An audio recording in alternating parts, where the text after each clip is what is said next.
All. दलित note power पर एक बार आपका फिर से स्वागत है।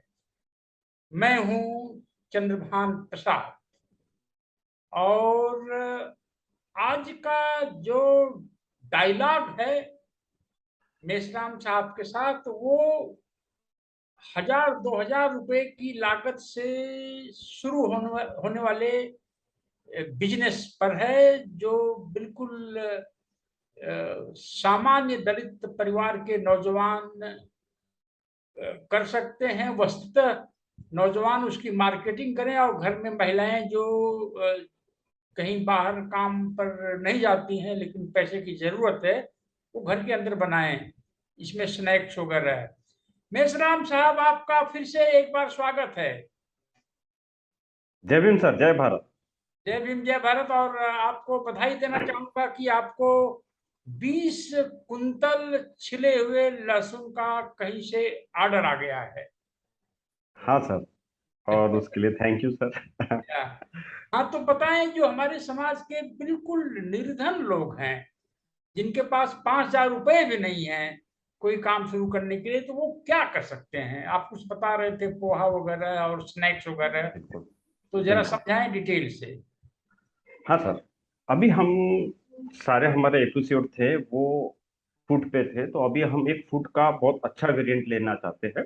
वो हम्म। है जो प्रोडक्ट्स आप बेकरीज में देखते हो, ग्रोसरी शॉप्स में देखते हो और मॉल्स में देखते हो। जनरली ये प्रोडक्ट्स घर में कभी नहीं बनाते, बस फंक्शन होता है या त्योहार होता है उसी समय बनाते हैं, मगर इसका डिमांड डे टू डे में, डेली में बहुत होता है। तो इस टाइप के बिजनेस में हम अभी आज बात करेंगे, दैट इज स्नैक्स आइटम। अब सवाल इसमें यह है कि इसमें भी लागत जो है ना सर, लागत बहुत ही माइक्रो इसमें होती है। इसकी लागत जो स्टार्ट होगी, बेसिक जो इंडस्ट्री स्टार्ट करने के लिए जो लागत चालू होगी, 5,000 से लेके 10,000 तक बेसिक आइटम। मगर इसके जो प्रोडक्ट्स बिकते हैं या इसका जो प्रोडक्ट का जो वैल्यू एडिशन होता है, वो एक ऐसा लगेगा आपको कि कोई बड़ी इंडस्ट्री से ये प्रोडक्ट आ रहा है। जितने भी ये छोटे मोटे कॉटेज इंडस्ट्री या माइक्रो स्मॉल की इंडस्ट्रीज होती है, इसके प्रोडक्ट लगेंगे आपको, मगर ये होता है बहुत ही कम प्लेस में, छोटे छोटे प्लेस में। आपको 10x20 का, 10x12 का एक रूम भी होगा तो भी ये प्रोडक्ट स्टार्ट हो सकते हैं। और प्रैक्टिकली मैंने तो ये 5-6 प्रोडक्ट स्टार्ट कर दिया हूँ, 5-6। तो बात करते हैं ऐसे कौन से प्रोडक्ट्स होते हैं। अगर हम ग्राम फ्लोर की बात करें, यानी चने की दाल के आटे से जो प्रोडक्ट्स बनते हैं उसकी एक बात करते हैं, तो इसमें दो टाइप के सेव बन जाते हैं। एक जाड़ा सेव होता है, जिसमें अभी अगर हल्दीराम बड़ी फैक्ट्री की बात करें तो वो भुजिया बोलते हैं उसको। और उसके वेरिएंट होते हैं 3। एक जाड़ा होता है, एक पतला होता है और एक बहुत ही थीन होता है जो येलोइश कलर का आपको दिखता है, जो आपकी चाट वगैरह में यूज होता है। ये 3 टाइप के प्रोडक्ट्स हैं। उसी के साथ उसकी पापड़ी होती है ग्राम फ्लोर की, जो कम से कम 2 इंच की लंबी और 2 1.5 इंच या 1 इंच की ऐसी चौड़ी पापड़ी बनती है। उसके बाद उसका बूंदी बनता है, जो आप भेल वगैरह में जो प्रोडक्ट्स में खाते हो वो बूंदी बनती है। अब ये कोई घर में नहीं बनाता, कोई अगर चाट का ठेला होगा तो वो अपने घर से ये बूंदी, ये चाट, ये सेव ये लाएगा नहीं। ये ऑलरेडी ये छोटे छोटे इंडस्ट्रीज में से वो प्रोक्यूरमेंट करता है और फिर वो चाट वाला उसको यूज करता है, या फिर घर में जो फंक्शंस होते हैं उसमें ये यूज होते हैं।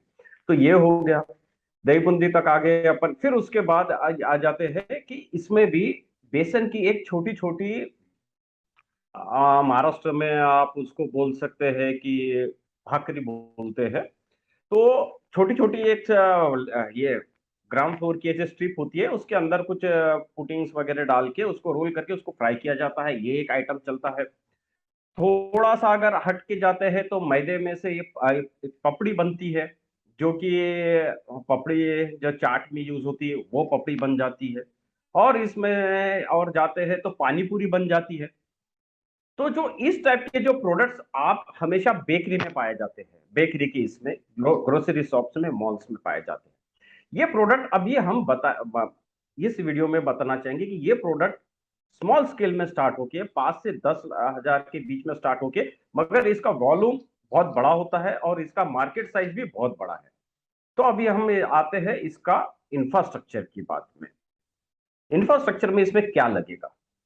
10 बाई 20 की रूम, 1 फ्राइंग पैन जो थोड़ा सा बड़ा हो जाए, बूंदी अगर निकालना है तो होल होल वाला एक डिवाइस आता है, हमारे इधर झारिया बोलते हैं उसको, वो एक लगेगा।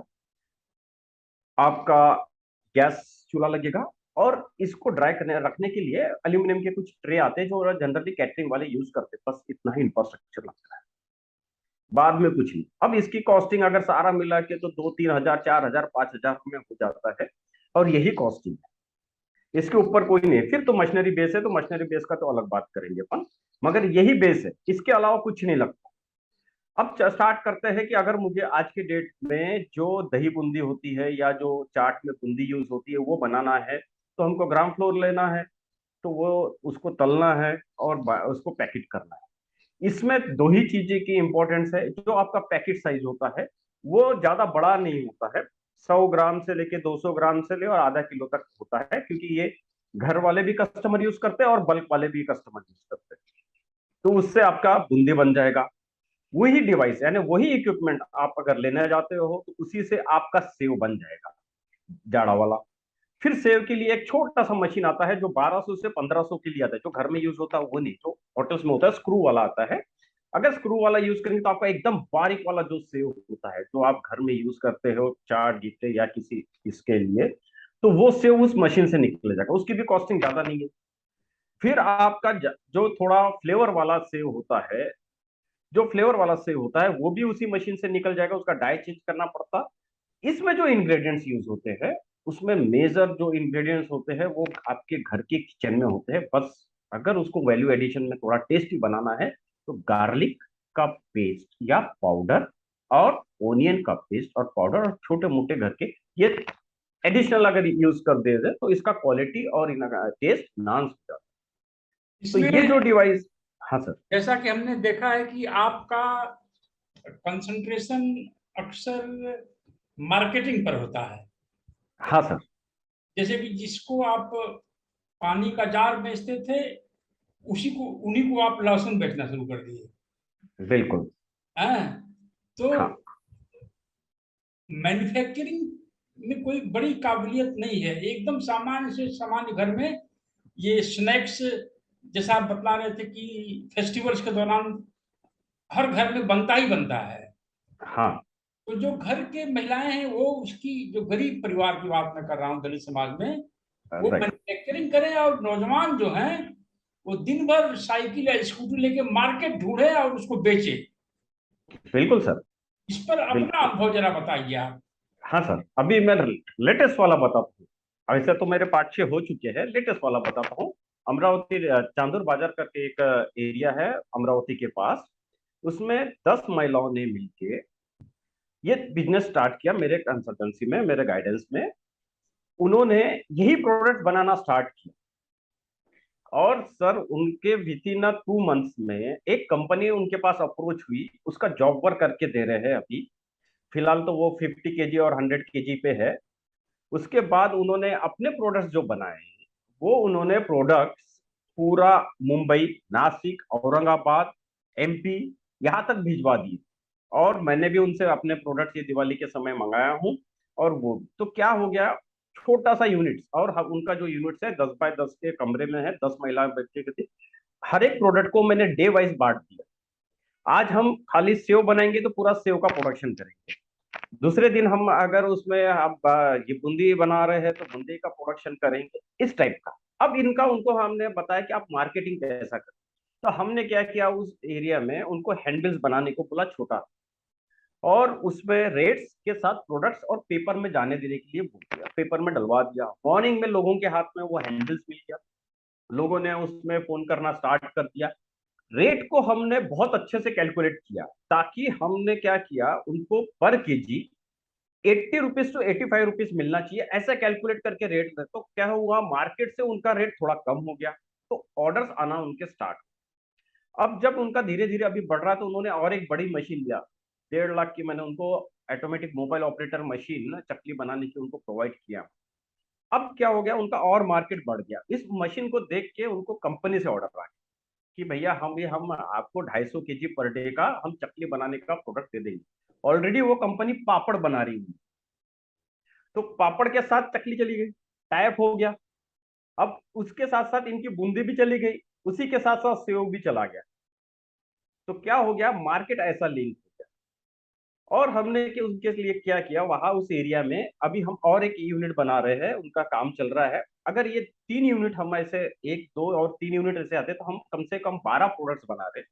12 प्रोडक्ट्स को एक ई रिक्शा दे रहे हैं। जो भी बंदा हमारे उस प्रोडक्ट को मार्केटिंग करेगा उसको ई रिक्शा दे रहे हैं, और ई रिक्शा में उसका पूरा ब्रांडिंग करके उस वो प्रोडक्ट वही दे रहे हैं। और वो ई रिक्शा कहाँ जाके खड़ा हो रहा है, जहां गवर्नमेंट के ऑफिसेस है, जहां बहुत मास पब्लिक है, वहां जाके वो खड़ा होता है और वो महिला बचत गट के नाम से वो प्रोडक्ट्स वो बेचता है। ये हमने कॉन्सेप्ट ये किया, ये कॉन्सेप्ट अच्छा लगा तो वहाँ के मिनिस्टर्स ने भी अप्रोच किया हमें, और वो हम उसको बना के भी दिए। तो क्या हो गया सर, मार्केटिंग में इसके लिए 2 लोग 10 लोग तो ये हो गई। एक गाड़ी जब जा रही है तो मार्केटिंग का भी उनका एक थोड़ा सा हल्का हो गया है बर्डन। और दूसरा जॉब वर्क भी मिल गया, उससे तो उनका प्रॉफिटेबिलिटी स्टार्ट हो। तो इस टाइप की मार्केटिंग होती है जनरल। तो जो आपका अनुभव है, आप नए नए प्रोडक्ट उसमें जोड़ते जा रहे हैं और हाँ आप सर। मार्केटिंग करते हैं। हाँ। तो दलित समाज के जो नौजवान हैं, वो अपने प्रोडक्ट्स को शहर में किस किस तरह के लोगों के यहाँ उसको फैला सकते हैं? हाँ सर, देखिए सर, मार्केटिंग का एक फंडा होता है कहीं भी। मार्केटिंग में आपका किस कास्ट से बिलोंग करते हो, क्या कुछ करते हो, ये कोई नहीं क्वेश्चन करेगा। जब आप फूड का प्रोडक्ट कोई लेके जाएंगे तो उसको खाली आपने प्रोडक्ट दिखाया ना, ऐसा उसको वॉच कर देखिए, ये साहब ये मेरा प्रोडक्ट है, अगर आपने ऐसा भी दिखाया ना तो वो प्रोडक्ट को देख के आगे बात कर। दो टाइप की मार्केटिंग होती है, एक रेफरेंस मार्केटिंग हम बोलते हैं, और दूसरी होती है product based marketing. Reference marketing का मतलब ये होता है कि अगर मेरी जान पहचान किसी के साथ है तो उस बंदे को लेके उस बंदे तक पहुंचना, ताकि मेरा मार्केटिंग या बात करने का समय और थोड़ा कॉन्फिडेंस लेवल बढ़ जाए और इजी टू ऑर्डर्स मिलने की कोशिश। तो एक रेफरेंस मार्केटिंग है। जहां रेफरेंस मार्केटिंग नहीं होती है, जहां कोई पहचान नहीं होती है और वो मार्केट में हमको पेनिट्रेट करना होता है फूड बिजनेस को लेके, तो हमको फूड के थोड़े थोड़े सैंपल लेके जाना होता है। फूड का सैंपल जब लेके जाना था तो फूड की क्वालिटी अगर उसको पसंद आ गई तो आपको कोई नहीं रोक सकता। इसमें किसी के लिए कोई नहीं। फिर आप, कल मेरा एक वीडियो आया था तो उसमें लोगों ने बोला कि हम तो लोअर कास्ट है, हमारे कौन प्रोडक्ट लेगा, ऐसा कभी नहीं होता। वो जमाना चला गया कि इसको प्रोडक्ट देखिए कौन ला रहा कौन नहीं। आज की आपकी प्रोडक्ट की क्वालिटी खुलेगी, प्रोडक्ट की प्रोसेस और उसका प्रेजेंटेशन खुलेगा। तीसरा चीज होता है कि आप खुद का प्रेजेंटेशन, आप जिस कस्टमर के पास जाते हो तो खुद का प्रेजेंटेशन कैसा करते हो। जनरली क्या होता है कि हमारे समाज के लोग जो होते हैं, हमारे कम्युनिटी से आज जो आते हैं, वो एग्रेसिव माइंड के होते हैं। वो बात भी ना एग्रेसिव माइंड से करते हैं। कस्टमर्स के आगे जाना या वेंडर के आगे जाते हुए तो हमें क्या होना है, उसकी पूरी बातें सुनना, उसकी रिक्वायरमेंट सुनना पड़ता है, उस रिक्वायरमेंट की गैप को पहचानना पड़ता है। और गैप तो जैसा पहचाने उसी को आपको एक स्टार्ट बटन होती है उसको दबाना होता है। जैसे आपने स्टार्ट बटन दबा दिया तो समझ लीजिए वो आपका ऑर्डर पिक हो जाएगा।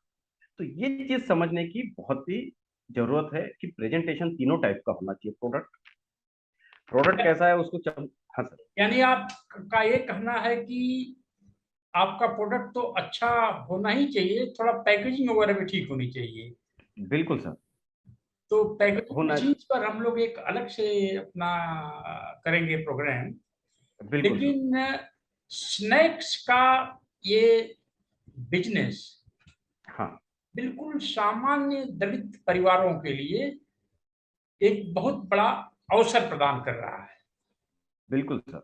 और इस अवसर को हाथ से जाने नहीं देना है। जैसे जैसे ये स्ट्रीट फूड, जैसे जैसे ये फास्ट फूड का जमाना बढ़ेगा, वैसे ही वैसे स्नैक्स का भी एक बड़ा मार्केट आएगा, आने वाला है। और आ चुका है सर ऑलरेडी। आ चुका है आप कह रहे हैं। आ चुके हैं हाँ सर। तो ये जो दलित नोट पावर का जो मिशन स्टेटमेंट है कि दलित नोटों के शिकारी बने, बिल्कुल। यानी रोज दलित नौजवान अपने जेब में पैसा लेकर आए मार्केट से, और अगर वह अम्बेडकरवादी है तो किसी की हम मजदूरी क्यों करें? हाँ, वो खुद मालिक बने ना। बिल्कुल। तभी तो बाबा साहब का फॉलोअर माना जाएगा। डेफिनेटली। तो ये सब तरीके हैं। दलित समाज की चेतना में इस बात को कैसे भी डालना जरूरी है कि अगर आपके पास नोट नहीं है तो आने वाले 5-10 साल में आप परिवार में भी वांछित नहीं होंगे। परिवार के लोग भी आपको डिसलाइक करेंगे। बहुत सारे लोगों की शादी हुई है, शादियां टूट जाएंगी, क्योंकि पैसे का बरोबर। महत्व दिन रात बढ़ता जा रहा है और पैसा कुछ बड़े लोगों के हाथों में सिमटता जा रहा है। बरोबर नौकरियां है सर। घटती जा रही हैं, पढ़ने लिखने वालों की संख्या हमारे समाज में बढ़ती जा रही है। तो छोटी इनकम से, छोटी पूंजी से भी बिजनेस हो सकता है। और हाँ सर, हाँ, बताएं। इसमें एक मैं बोलना चाहूंगा सर, ये जो आज का एपिसोड है, ये आपको लगेगा बहुत ही छोटा है, क्योंकि इक्विपमेंट से यहाँ कुछ नहीं होते हैं, बहुत छोटी छोटी होती है, मगर सर इसके हर एक इंडस्ट्री का टर्नओवर, हर एक इंडस्ट्री का टर्नओवर जहां मैं देख रहा हूँ, वहां डेली का 40 से 50 हजार का वो बिजनेस करते हैं डेली का। ठीक है, ऑफ सीजन है। और ये छोटी इंडस्ट्री, यही इंडस्ट्री बड़ी होगी हल्दीराम जैसी, गोपाल स्नैक्स जैसे, और इस टाइप की इंडस्ट्रीज बड़ी बनती है। प्रोडक्ट यही होते हैं, खाली मशीनरीज और उनके जो बाकी के पैरामीटर्स होते हैं, क्वालिटी इंश्योरेंस वगैरह, वो सारे चेंज हो जाते हैं। ये इंडस्ट्री छोटी नहीं है, ये समझने की बात है, मगर स्टार्टअप के लिए ये छोटे से बहुत अच्छे से कर सकते हैं। क्योंकि एक इंडस्ट्री है सर, लेडीज चलाती है यहाँ 25, सेम चीज जो आज हमने वीडियो में 25 लोग उस इंडस्ट्री में काम करते हैं, और उस इंडस्ट्री को मैं गार्लिक भी प्रोवाइड करता हूँ, और उनका 3 डिस्ट्रिक्ट्स में सामान जाता है, उनके पास 2 मार्केटिंग वाले बंदे हैं और 15 बाइया काम करती है यही इक्विपमेंट के साथ। तो सोचिए इक्विपमेंट्स की कॉस्टिंग है आपकी 10 से 20 हजार, और उन लोग काम कितना बड़ा करते हैं। उनको अभी 10 साल हो रहे हैं उस लाइन पे, और वो भी मेश्राम ही है। तो कहना ये है चलिए, हम कि लोग ये अपना, इंडस्ट्री छोटी नहीं है। हाँ, कोई भी चीज छोटी नहीं है।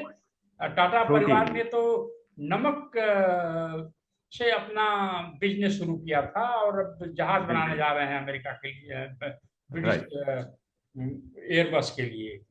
तो यस। दलित समाज में नोट की भूख पैदा करना है, दलित समाज नोट का शिकारी बने, और अगर वह अंबेडकर को मानता है तो उसे मजदूरी नहीं करनी चाहिए, उसको मालिक बनना चाहिए। बेहतर तो ये होगा कि वो जॉब गिवर बन जाए।